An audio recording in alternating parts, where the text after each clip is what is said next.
So, I'm going to talk about epigenetics today, which, yeah, sorry, I know that's a very dramatic sounding subtitle.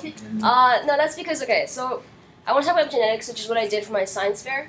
And so the reason I did epigenetics is that when I was like younger or whatever, my dad just kind of gave me this book and said, hey, look, it's about science, read it. And there's a chapter on like epigenetics, so that was a very interesting chapter title, so that's why. Anyway, so epigenetics, I just want to let you guys know that basically what I'm presenting on is that starting with kind of like a summary of the book, because that's like basically he gave it to me when I was like 10, and he thought I would understand it, which not really true, but basically it offers a lot of stories, so it's kind of fun to first go through those, because those are kind of interesting to kind of first see. And then after that, just a little bit more review of the molecular parts of it, and then go into the experiment I did. So, also I did this in like 2012, 2013, so some of the information might be a tiny bit outdated, but yeah, that's not my story. Okay, so first thing you want to do is define epigenetics. So epigenetics, really if you just look at the word, epigenetics, epi, if you guys know, is really just Latin for on top of or above. So it's really everything that's to do with the entire layer of genetic information that, really talks about how your genome is, I guess, processed. You know, like, genetic stuff we're learning about is really interesting, right? But it's so kind of stiff, it's kind of rigid. And epigenetics is part of, like, the new, all this new recent science, like epigenomics, metabolomics, proteomics, and these are all the different pieces that make it kind of like, there's parts of genetics you get, right? You kind of look at it, you're like, oh, I see inheritance, I see child looks kind of like his parents. But then you can see things like twins. Why don't twins look exactly the same? Or like other things like that. And that's where epigenetics comes in, like, hey guys, sorry. Okay, so basically if you're defining genetics, a lot of people will say that it's all things that you kind of see in the phenotype that are not explicable strictly by changes in the DNA itself. So it's kind of like the Lamarckian intuition that we talked about a little bit before. But basically, I guess the interesting stories that that the book uses were like, so this is a Guti mice. I don't know if you guys know the study, but basically it's a study they did in Duke. These are both mice from the same the mothers were from the same litter, and they share the exact same genetics. But the difference is that this one's mother was fed a certain B vitamin supplement during her pregnancy, while this one was not. And basically what happens was that this agouti gene is, we talked about a little bit, but basically what it's associated with other than being yellow is that they tend to become obese very quickly. So this has some sort of analogous relationship with people as well. And what happens, basically what they're saying is that if the mother is malnourished, kind of, as in she doesn't have all the vitamins she needs when she's pregnant, her baby may impact the baby. So how this associates with humans, though, is that if you guys, it's called the thrifty metabolism, and basically what it means is that there were they did a study, people who lived during the famine, the Dutch famine in like 1930 something. Okay, I don't know history. I'm gonna pretend it's 1930 something. Okay, 1930 something. There was a famine, and they did a study on it, and basically that grandmothers who had children, the generation after that typically had shorter lifespans and also were much more prone to obesity. And not only do you have effects on the next generation, but even the generation after that, there's still the opportunity for thrifty metabolism. And the reason they think for that genetically is just that a child, okay, today if you have thrifty metabolism, it can occur because the mother does not, during the early weeks of pregnancy, she kind of, eats junk food or whatever, which has a lot of calories, but is maybe deficient in nutrients. So that causes that today. And then the baby, when it's born with thrifty metabolism, which would technically enable it to get nutrients more easily from the environment, when it's in today's modern society, when there's so much junk food or whatever, it's actually results in higher chance of obesity. But in that time, it was supposed to be more helpful when this time of famine is going to help the kids survive. So that's another one. And then there's just, in general, smoking fathers also will cause their sons typically to live shorter, have higher rates of obesity, etc. So I think a lot of people think that the most interesting parts of epigenetics then are the transgenerational effects of when you have something that's heritable. Although technically, when they say epigenetics, it doesn't have to be mitotically heritable, although some scientists will like you on that. Okay. So epigenetic programming is really crucial throughout the entire lifespan. And these are all things that if epigenetics goes wrong, these are things that could happen. So imprinting disorders, or early embryonic lethality, placental insufficiency, germ cell tumors, etc., etc. There is a gap here, though, and that's because it specifically refers to something. So we're going to talk about, I guess, molecular-wise, what epigenetics really entails, and this is a portion between, this is the mother, right? This is the new next generation. During this gap period here, that's when epigenetics gets completely reprogrammed between. But then there's still, like I said, there is transgenerational, impact. So you have to kind of discuss why this still occurs, despite the fact that everything gets reprogrammed. So there are really 5 really big, important parts of epigenetics, and I'm only going to talk about the first 2, but they're all connected. So DNA methylation is the one I did studies on, and that's because it's the easiest to kind of do, but there's the most research on it right now, and that's because, well, I'll talk about the exact procedure you do for it, but it's just a bisulfite conversion. So bisulfite conversion basically is the same thing as sequencing normal DNA, but you do a bisulfite conversion, which is just a chemical reaction. So then there's also post-translational histone modifications, chromosome remodeling, histone variants, and non-coding RNAs. So I guess it's easier to see from the next slide. Okay, so this graphic is talking about mostly those first 2 anyway. So I'm going to focus on the bottom first, since that's the part I didn't do, and I think the other part segues better. But anyway, so if you guys are in HO, right, you know that we're supposed to know that the histones are proteins, octars, right? 8 proteins, 8 plus another H1. I guess does this show it? Yeah. So 1, 2, 3, 4, 5, 6, 7, 8, and there's like another H1. And basically, this, I think it's kind of intuitive to look at it this way, where, okay, you know that when you're transcribing a gene, right, you need to have RNA polymerase or DNA polymerase or transcription factors and all that stuff, right, that needs to get to the chromatin. So what we have to talk, so when you have histones, what happens that, other genes, genomes of other organisms don't have is that this will supercoil, right, your DNA. And if it's supercoiled, which is called heterochromatin, which means it's like kind of all, like the end you have those chromosomes that are seen in metaphase. So when it's supercoiled up like that, the transcription factors can't get to your DNA, the RNA polymerase, etc., etc. So basically, there is much less expression when that happens. And there's a whole bunch of factors you can see, cytogenetics, everything, where that would impact their expression, and basically you can't get to it. So histones, the way they work, we have 2 things. So histone variants I'm not going to talk a lot about, because it just means like there's different kinds of histones that they'll replace these different H2A with like some other kind. But histone modification on the histone tails is probably one of the more things that they want to study. It's kind of hard to study right now because like you've got to purify it and get the marks off. The most popular things kind of be said right now are acetylation and methylation. Acetylation is the one that basically refers to is almost always upregulating genetic expression. Methylation could be upregulating, sometimes downregulating. If you guys have any questions, you can interrupt me at any point. So basically, both of these will act upon specific amino acids in the tail, typically lysine and arginine. And things that it's kind of a positive feedback loop, because what happens is that I talked about mentioned chromatin remodelers, and just think of these as like huge proteins that will either wrap up the DNA into more densely packed chromatin or unwrap it. So when you have an acetyl group on a tail, you're going to attract bromodomains, which is one kind of domain on a protein, and that's going to typically that will either do the unraveling for you, or it's going to attract other transcription factors that will do that. So it's like, and then acetylation will cause typically more acetylation to occur on that tail, and it just goes on and on. It's actually, acetylation is possibly, they consider not necessarily an epigenetic part. It's also, because it's not so much with the mitotic cycle as the circadian rhythms of waking up and stuff, but that's basically acetylation.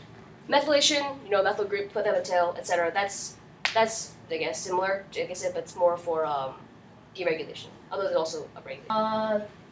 Cytosine, guanine, and the cytosine has a methyl group on it. So what this means is that the methyl group is similar to methylating in a histone tail, in that it will basically cause less expression. And what the methylation does is that, so first of all, Cpg Islands, what's interesting about this, like I told you, has to be hopefully mitotically heritable, right? Which means that when you do mitosis, these methylation groups, methyl groups, are kept, right? Like they are still there because it's crucial. There's important information, right? sorry, I didn't mention, well, we covered this before in class, but basically, in each different kind of cell, right, you have different parts of the genome that have to be coiled up, or expressed, right? So, a red blood cell needs to have stuff expressed to make hemoglobin, while blood it shouldn't need to have stuff expressed for, like, how to make some other hormone. I don't know, but yeah. Okay. So, these methylation marks need to be mitotically heritable. And how that works is that you have two major enzymes that do this. So, you have, let's say, one strand, this strand, right? And when this gets, there's one kind of enzyme which I did my experiment on. These are Methyltransferases. And Methyltransferases basically, it's called de novo methylation. That's when they lay down the first methyl markers on this first strand of DNA. Then, after it splits, right, you're going to get these are called heme-methylated strands. So, it's semi-conservative, right? So you have C, that's a G again, I don't know why I do that. Right? And one of them is going to have the nuclear group. Okay, this is the wrong order, but pretend it's this one. So, you have this one again, right? And then that means that you have, this enzyme here is called DNMT1. Yeah, and this is the one that will read the heme-methylated template strand and then add the methyl group to the Cpg Island, this cytosine here. So anyway, CG pairs are these called CG dinucleotides. These are where you'll find methyl markers on your actual DNA. And what happens is that, in your genome, the way it's read is that lots and lots of these CGs are found together, and these are called Cpg Islands, okay? So Cpg Islands typically are found in three areas. One, promoters of genes, right, which we've talked about before, is where, like, the polymerases are first binding to the genome to start transcription, right? That's one place. They're also found in intergenic regions, and they're also found in, these are called repetitive sequences, and that's about, like, retrotransposons or whatever. But basically, typically you'll find that you have high methylation at intergenic regions and repetitive elements, because those are, like, it's for genome stability. For example, repetitive elements are transposons, and they'll move around your genome and they'll jump around and screw up stuff. So that's kind of to keep them from doing that. But then you also have typically hypomethylation, so not much methylation at the promoter regions, because mostly it's to keep your tumor suppressor genes active. That's what's really important to us. So my particular study, original paper is titled "Exome Sequencing Identifies Somatic Mutations of DNA Methyltransferase Gene DNMT3A in Acute Myelocytic Leukemia." So what that means is that exome sequencing, right? We talk about introns and exons. So, like, new way of sequencing things, instead of needing to sequence the whole genome, which we talked about has all, like, junk DNA, whatever, they specifically only do the exons. So those are, like, supposedly the parts that code for proteins. So they only sequence that, which is why they think that they found mutations that are probably actually having an effect, right? And what they found is that in people who have this specific kind of leukemia, a lot of them have mutations in this enzyme, the gene that codes for this enzyme. And particularly, it's at arginine 882. They found three different kinds of methylation, three different kinds of, I think, missense mutations that cause it could change to cysteine, serine, or histidine, okay? So basically, what they did was that, obviously one person, I couldn't work with that many trials, but I had, I think, samples from 8 patients. No, 8. And so 3 of them had, 2 of them were controlled, so they don't even have cancer. So I have samples from them. 3 of them have cancer, but they don't have mutations in arginine 882, and 3 of them have cancer, have mutations in arginine 882. Okay. So they're having mutations in the DNMT3A, right? And that's a demethyltransferase. So what that does, it's also de novo demethyltransferase. And basically it's just laying down methylation marks, right? So it should be methylating the genome. And actually, in general, in cancer, what you'll find is that at the Cpg Islands, a big problem is hypomethylation. So there's, like, a lack of methylation. So even though I said that sometimes it's supposed to be for the tumor suppression genes, you're also having a lot of, that means possibly you have a lot of transcription or expression of oncogenes, which are the ones that are causing tumorigenesis. There's problems with growth factors. What happens is that I wanted to study basically that if they had this mistake in their DNMT3A, I looked particularly at the promoter region of homeobox B beta 2, which is another gene And so, like I said, it lays down methylation, right? And I specifically wanted to see at this Cpg island found at Hawksby 2, what is the methylation like? How is the normal function of DNMT3A impacted? So, knowing that, well, first the homing box beta 2, if you want to know, is a homing box is one of those they transcribe transcription factors. So it's most commonly used. I mean, most commonly its function has to do with like during embryonic development. It sets up a whole bunch of like genes that does stuff. But also, homing box beta 2 is specifically involved in hematopoiesis. I think I'm pronouncing that right. Basically, that's blood cell differentiation. Okay, so that's why in acute monoblastic leukemia, which is blood cells, monoblasts specifically, you have too much of them in your bone marrow. That's why I wanted to look at this gene in particular. So the way to do this is bisulfite conversion, which is really simple.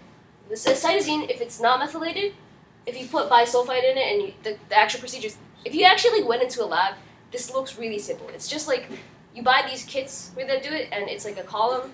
You know those? It's like a plastic tube, really, just a plastic tube with like beads in it, and the beads have like various you kind of run different. Okay, it's a lot of centrifugation, pipetting liquids into pipes into like the right order, that sort of stuff. Basically, if it's a normal cytosine with no methylation on it, bisulfite will cause it to convert to uracil, and if it does have cytosine, bisulfite doesn't do anything, so it stays a cytosine. Now, I don't know how much we talked about sequencing in our class. Oh, PCR, right? So if you do PCR with this, right? So this kind of shows it. Okay, so if it was methylated and you did PCR, you're gonna get non-methylated. This is methylated. So it didn't change. It's still a C, and this doesn't show it yet. But basically, when you do the complementary strand, you're gonna get with the use. Okay, I'm actually not. I forgot to use this graphic. But basically, the uracils on the opposite strand are gonna have adenines, and that's how you'll see it on your final PCR sequencing. So the cytosines stay the same; they were conserved. If it's not, then you'll see it as a different base. Okay. So this is some genetic data that you got. This part is kind of like the part that's not as good, not as high quality read. But basically, as you go down this. Yeah, so obviously this wasn't that great of a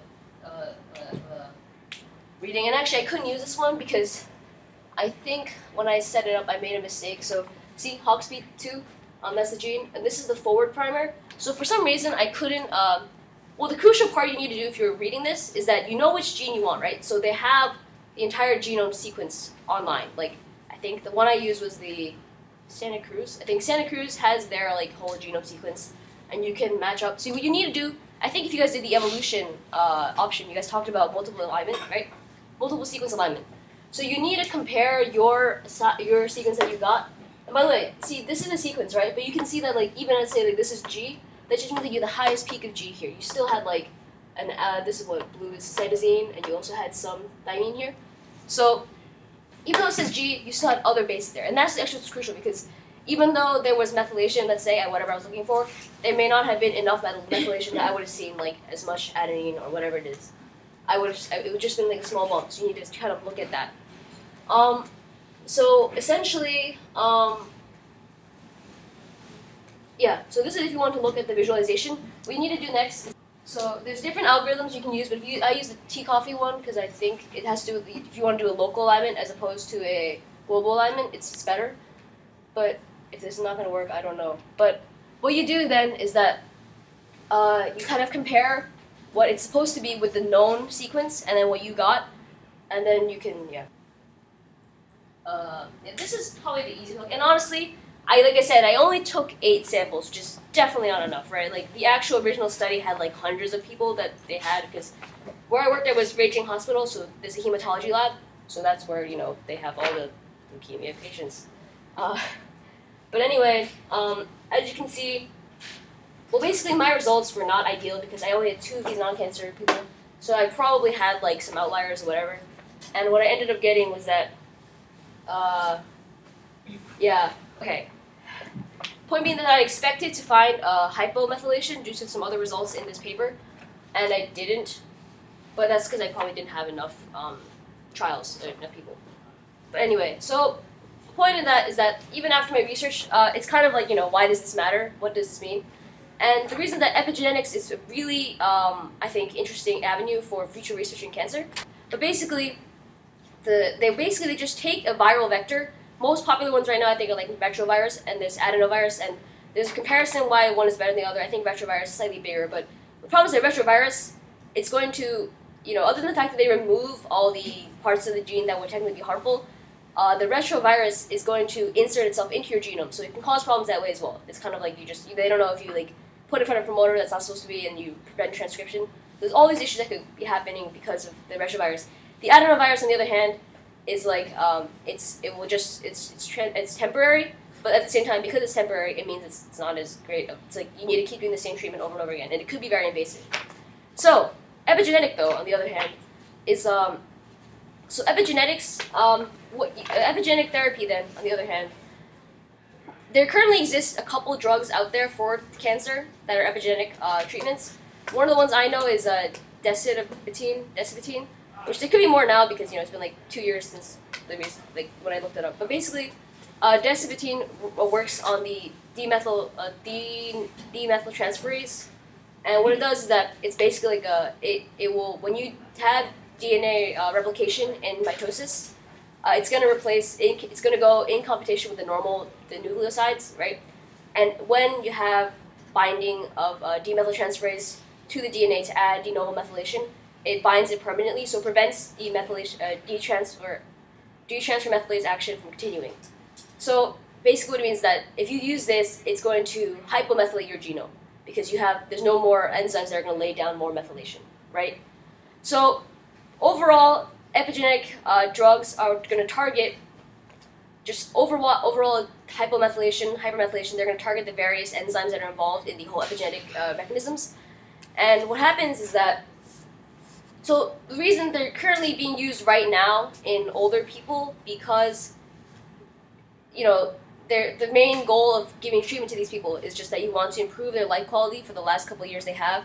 You're not as concerned about, like I said, transgenerational effects in case you screw something up really badly.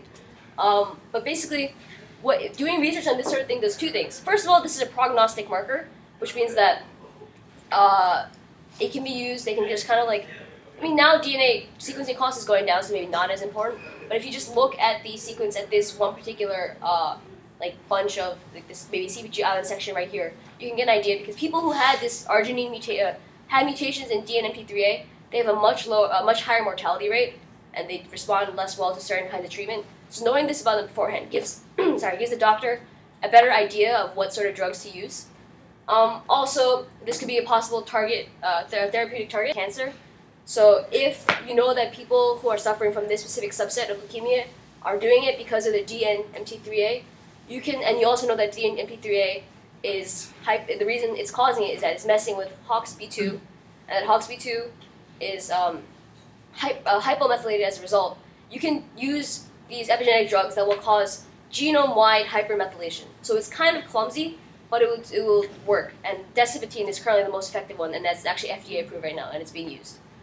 So the issue with this is somewhat similar to normal cancer drugs in that you don't have enough specificity. You're just doing genome-wide stuff, but it's still it's something that's really interesting, and that's what my research could be possibly applied to. Thanks.